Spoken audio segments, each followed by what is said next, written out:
In today's video, I'm going to teach you how to change the Google Drive letter on your computer. This is a handy skill to have, especially if you want to organize your drives more intuitively or if you're encountering drive letter conflicts. So without further ado, let's dive right in. First things first, you'll want to locate the Google Drive icon in your system tray. It's usually found at the bottom right corner of your screen, near where the time and date are displayed. Give it a click. This will bring up several options related to your Google Drive. Don't worry if you don't see it right away. You might need to click the upward arrow to reveal hidden icons. Once you've done that, look for the gear icon that represents settings. Clicking on this icon will allow you to access various settings and preferences for Google Drive. From the drop-down menu that appears, choose Preferences. This will open up the Preferences window where you can control different aspects of how Google Drive interacts with your system.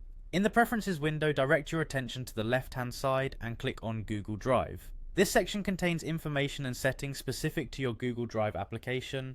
It's the hub for customizing your experience further. Now keep your eyes on the top right corner of the Preferences window. There you'll spot another gear icon labeled as Advanced Settings. Give it a click. This section is where you can make more technical adjustments, including the one we're focusing on today, changing the drive letter. Under the category labelled Drive Letter, you'll see a drop-down menu. This is your ticket to changing the drive letter currently assigned to your Google Drive. Click the drop-down menu and you'll be presented with a list of available letters.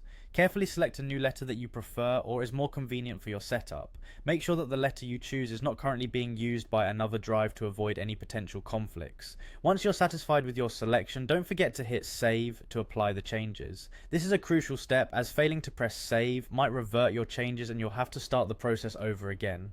After saving, your Google Drive should now reflect the new drive letter you've chosen. And there you have it.